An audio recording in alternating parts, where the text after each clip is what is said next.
Blood drips from the ceiling, and the screams echo forever welcome. To the story, grab a cup of tea and settle in for the ride. If the chills hit, hard subscribe. Now your support means the world. Tell us in the comments where you are watching from. The warehouse stands abandoned on the edge of the city where the river smells like rust and regret. Moonlight slices through broken windows and lands on a steel table bolted to the floor. Chains hang loose like dead snakes. In the center lies Marcus Hale, 35 years old, former district attorney. His suit torn, his tie knotted around his own wrists. He wakes to the sound of a saw starting up a high whine that crawls inside his skull. Across from him stands a figure in a black hood, the mask stitched from old prison uniforms. The figure speaks with a voice distorted through a cheap modulator, calm, polite, almost kind. You sent 12 men to death row. Marcus, 11 were innocent. The 12th was your brother-in-law, who paid you to look the other way. Tonight the scales tip. Marcus thrashes the chains, bite his skin, draws thin lines of blood. He remembers the courtrooms, the polished oak, the smell of lemon polish, the way he smiled when the gavel fell.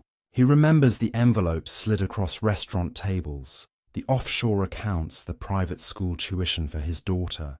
He does not remember the faces of the men he buried alive in concrete cells. The hooded figure wheels in a machine the size of a refrigerator, its belly full of gears and blades. Two long arms extend like a praying mantis. Between the arms hangs a circular saw, the kind used to fell redwoods, its teeth glinting wet. The figure presses a button and the arms lock into place above the table, one over Marcus' chest, the other over his hips. Marcus begs, his voice raw. I can fix it, I have money, I have connections. The figure tilts its head. Justice is not a transaction. A digital timer on the wall clicks to 30 sounds. Red numbers glow like fresh wounds. The rules appear on a cracked monitor bolted high. Survive 30 minutes. Answer 3 questions truthfully. Fail once and the saw descends 1 inch. Lie twice and it splits you stem to stern. First question. Name the innocent man you framed in 2018. Marcus swallows iron. His mind races through files, through alibis he invented, through witnesses he paid to vanish. The saw hums awake, spinning slow. He feels the breeze on his sternum. Daniel Reese, he whispers. The saw stops. The timer drops to 28:12. The figure nods. Good. Memory serves when survival demands it. Marcus laughs, a cracked sound. You think this is justice, some freak in a mask playing God. The figure steps closer, the modulator crackling. I am not God, I am the echo of the men you silenced. Second question. Where is the evidence you destroyed the hard drive, the burner phone, the blood vial? Sweat pools in Marcus' eyes. He sees his wife at home, tucking their daughter into bed, unaware that daddy will not come back. He sees the headlines tomorrow. He sees the saw. Attic, he gasps. False bottom in the cedar chest.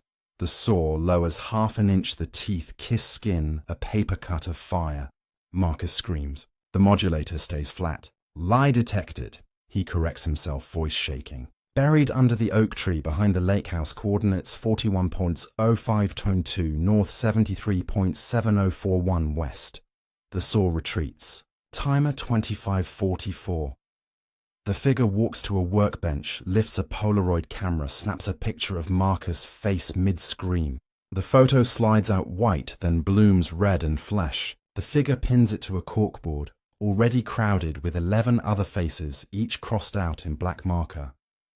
Marcus notices the pattern. The 11 innocent, the 12th his brother-in-law. His stomach folds in on itself. Last question before the real game begins. Why? Marcus stares at the ceiling pipes dripping brown water. He thinks of the first bribe, a councilman with a gambling debt. He thinks of the thrill, the way power tasted like copper. He thinks of his daughter again, her crayon drawings of a happy family. Because I could, he says, and no one stopped me. The saw roars to life full speed. The arms descend in perfect sync. Marcus feels the teeth graze bone, a white-hot line from collar to navel. He does not scream this time, he only watches. the blood arc in slow motion painting the ceiling like abstract art. The timer freezes at 23:57. The figure leans close enough for Marcus to smell motor oil and cheap coffee. This is only the calibration round. In 24 minutes, the real audience arrives. They pay to watch you choose who joins you on the table, your wife, your daughter, or the last innocent man still breathing on death row. Marcus closes his eyes. The saw keeps singing. The warehouse door rolls up with a groan that rattles bones. 3 silhouettes step inside, each wearing a porcelain mask painted with a single tear. They carry folding chairs, set them in a neat row 10 feet from the table. The first mask speaks, voice crisp like autumn leaves. We paid in Bitcoin for front row. Marcus hangs half open his chest, a red grin from the calibration cut. Blood drips steady into a bucket already half full. The saw hovers frozen mid-air, teeth dripping pink. The hooded figure wipes the blade with a white cloth, turns to the newcomers. Welcome to the auction. 1 life to spare, Marcus. Bid with truth. Highest confession wins the empty spot beside him. Porcelain mask. 1 lifts a gloved hand. I bribed the medical examiner to fake my wife's autopsy. She overdosed. I needed the insurance. The saw lowers an inch. Marcus gasps as the teeth brush his liver. The figure nods. Verified. Timer restarts. 20 cars, porcelain mask. 2 steps forward.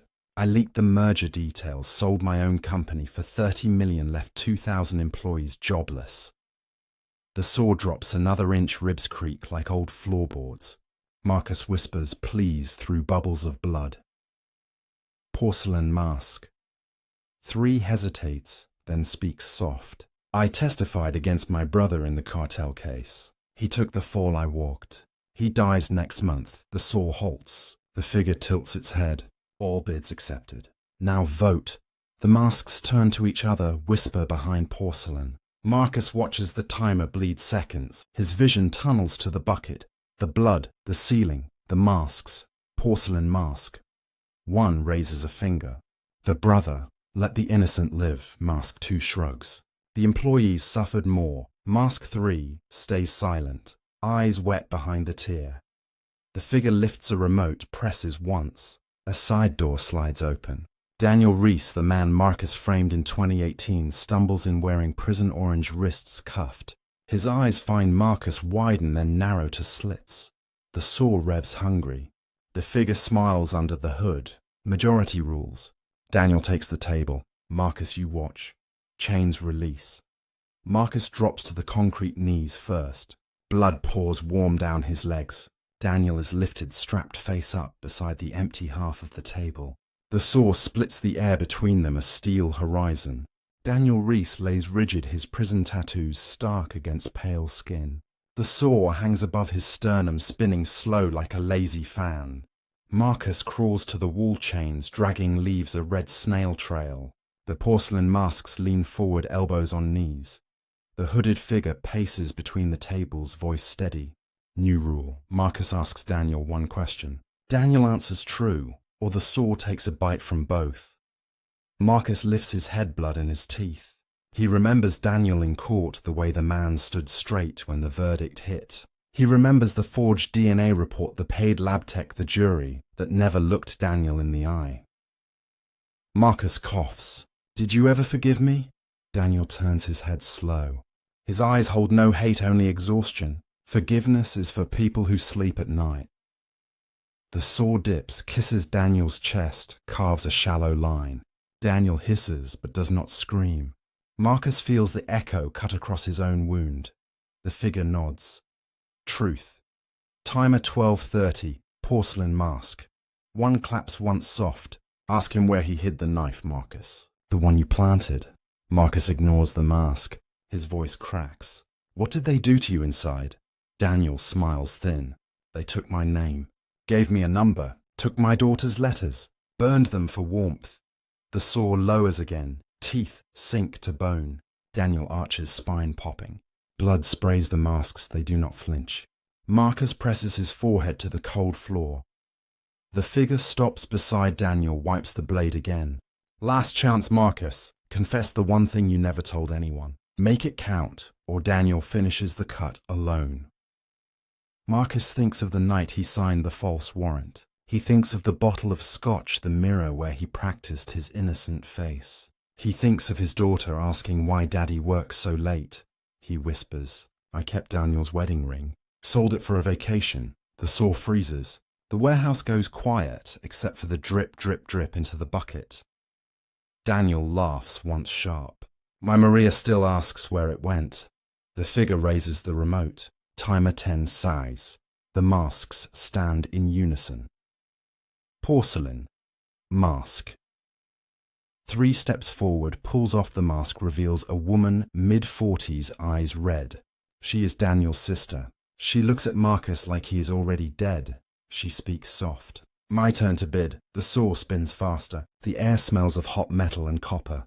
Daniel's sister holds a small silver locket. Between thumb and forefinger, the chain broken long ago. She opens it. A tiny photo of a girl with Daniel's eyes smiles out.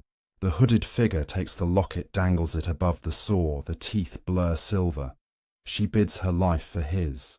Take me instead, the masks murmur. Porcelain Mask 1 shakes its head. Not enough. The figure clips the locket to the saw's arm. New rule. Each confession adds 5 minutes. Each refusal subtracts Daniel's sister from the table. Marcus drags himself upright, chains clinking. He looks at the woman, sees the same hollow cheeks he gave her brother.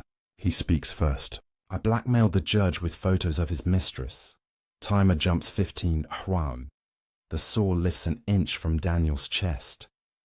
Porcelain Mask. 2 removes its mask. A man in his 60s, liver spots on his scalp. I shorted the stock after the merger killed my own pension fund. Timer 20. Coal. Porcelain Mask 1 stays masked, voice trembling. I ran the lab that faked the DNA. Paid in cash every Friday. Timer 25. Am I now? The saw retreats to the ceiling, gears whining. Daniel's sister steps closer. I forged the chain of custody log. My handwriting on every page. Timer 30. Gwong. The warehouse lights flicker red. The figure lowers the remote. Enough. The auction closes. Chains snap open around Daniel. He sits up slow, blood crusting his chest. Marcus slumps the concrete cold against his spine. The figure points to the woman. You bought his freedom. Now collect. She walks to Marcus, kneels, pulls a small revolver from her coat. The barrel kisses his forehead. Daniel stands, legs shaking. He places a hand on her shoulder. Not like this. She lowers the gun. The figure nods once. Justice is not vengeance. It is balance. The saw drops, sudden teeth screaming. It slices the steel table clean in half. Sparks shower like golden rain. The 2 halves fall away, Marcus with the left, Daniel with the right. The figure speaks final. Both live. Both owe. Timer 00. The warehouse door rolls open to dawn. Dawn crawls through the broken windows, pale gold over rust and blood. The warehouse smells of sawdust and iron. The steel table lies in 2 pieces, each half still bolted to the floor. Marcus sits on the left, slab shirt soaked, crimson chest stitched with a zipper of pain. Daniel stands on the right, ribs taped with strips torn from his prison shirt, breathing shallow but steady. The porcelain 942 masks are gone, their chairs empty. Daniel's sister pockets the revolver, walks to the open door where sirens grow louder. The hooded figure stands between the tables, unmoving. The modulator clicks off. A woman's voice emerges, tired, familiar. She lifts the hood. Judge Elena Ramirez. Marcus blinks, blood in his lashes. Elena retired last year after the scandal, the one he buried with bribes and threats. She looks older, hair grey at the temples, eyes sharp as the saw. Daniel stares. You ran my appeal. You denied it. Elena nods. I also kept every file, every transcript, every bribe ledger. I built this night for 3 years. She gestures to the corkboard. 12 faces, 11 crossed out. The 12th, Marcus' brother-in-law, stares back alive, smug. Marcus coughs. You could have exposed me in court. Elena steps closer. Court gave you a stage. This gave them a voice. She points to the shadows. One by one, figures step forward. The lab tech who faked the DNA. The bailiff who lost evidence. The juror who took 10 grand. The medical examiner. The court reporter.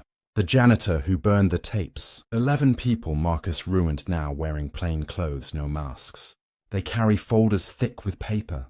The lab tech speaks first. I kept copies. The bailiff lays a flash drive on the floor. Original security footage. The juror drops an envelope. Bank statements. Piece by piece, the evidence piles between the tables. Elena turns to Daniel. Your conviction vacates at 9 a.m. Your daughter waits outside with your wife. Daniel looks at Marcus. No hate, left only questions. Marcus meets his eyes. I sold your ring in Aspen.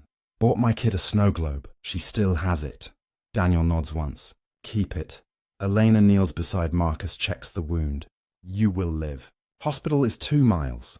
Walk or crawl, your choice. She stands. The warehouse is wired. Everything recorded. Livestream ended 30 seconds ago. 2 million viewers. Marcus laughs wet. Ratings. Elena shrugs. Justice goes viral. She walks to the door, joins the 11. They leave without looking back. Daniel offers Marcus a hand. Marcus takes it. They stand together on cracked concrete, blood mixing at their feet. Outside, engines idle. News vans. Ambulances. Crying children. Daniel speaks soft. First step is yours. Marcus looks at the sunrise, at the pile of evidence at the open door.